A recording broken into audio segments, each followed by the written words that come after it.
My name is Dan Knopf. I'm a professor in the mathematics department with research interests in geometric analysis. I came to the University of Texas and joined the College of Natural Sciences in 2004. Since 2009, I have been heavily involved in graduate education. I served for 5 years as the faculty graduate advisor for the mathematics PhD program.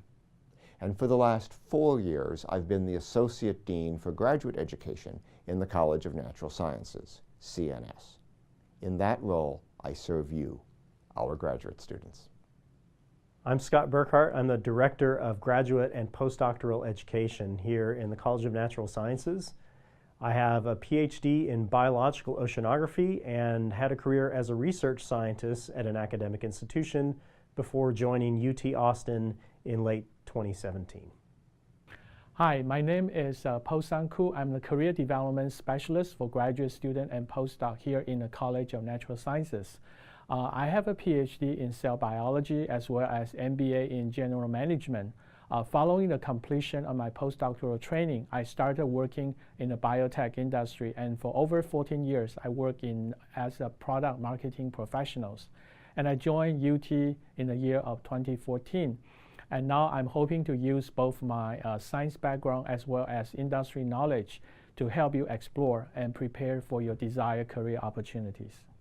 The College of Natural Sciences, CNS, is one of the largest colleges of science in North America.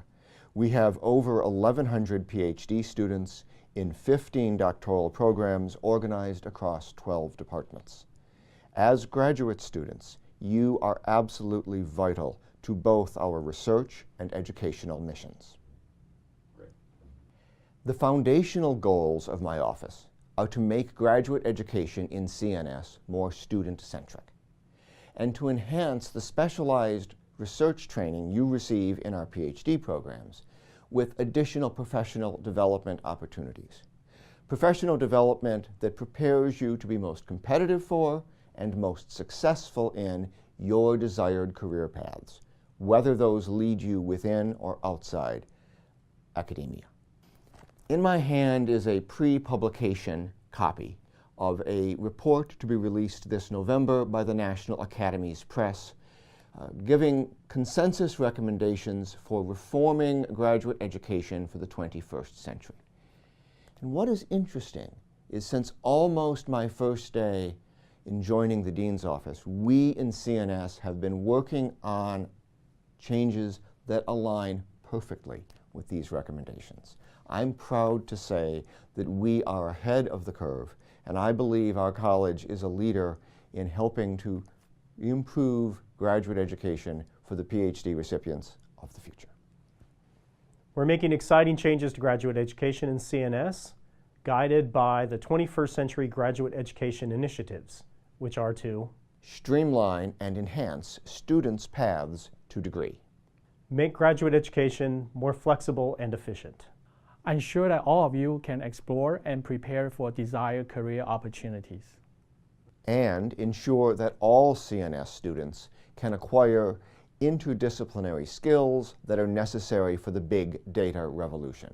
Skills such as competency in statistics, learning to code, and becoming acquainted with machine learning concepts. I'd like to briefly mention 3 meta lessons that can be very helpful in successfully navigating PhD studies. The first is attention to professionalism. For most of you, your roles as graduate students in this college are the first steps in the career you want in your chosen profession, whether that is in or outside of academia. This is the time to start building an excellent reputation. And that's simple.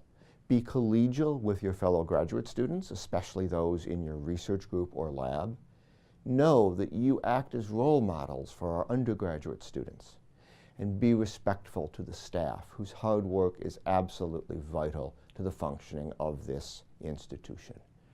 Keep yourself well informed about resources that are available to you and about your responsibilities. Be proactive about meeting those responsibilities. And though I shouldn't need to say this, I will read and respond to emails promptly.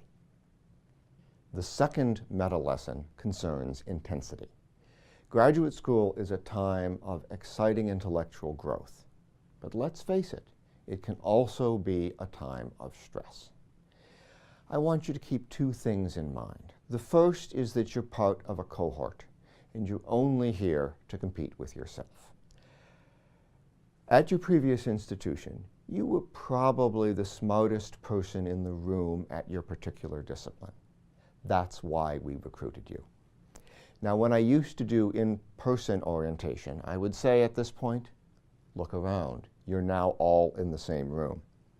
That's no longer literally true, but the underlying message remains valid, and that is we want you and your entire cohort to be successful. Our admissions process is highly selective, and we chose you because we are highly confident that you have all the skills and abilities it takes not just to survive, but to thrive in our PhD program. Having said that, we know it's not always easy, and we are doing everything we can to reduce stress. In the other videos in this series, you'll learn about some of those things. We want to give you information, help you stay informed about the resources that are available to you, learn about insurance, counseling, and medical care, should you need them. Learn about training we offer in basic workplace skills to help you navigate a complex workplace. And even the simple fact that we are trying the best we can to ensure competitive stipends so that you can enjoy this wonderful city of Austin without having to worry too much about its cost of living. The final meta lesson, communication, is so important that it gets its own module later in this series. What I'll say now is this. The vast majority of problems that I observe in PhD studies are predicated on prior breakdowns in communication. And most of these problems could be avoided or more quickly resolved if there had been better communication by all parties. This university and this college are large and complex places. Navigating them successfully requires a lot of information.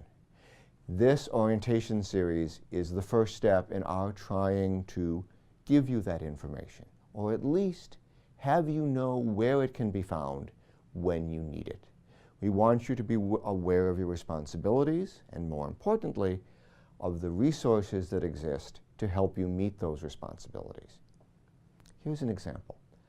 I'm proud of the fact that our college was the first on this campus to institute funded, family-friendly policies to help graduate students who want to start or grow their families.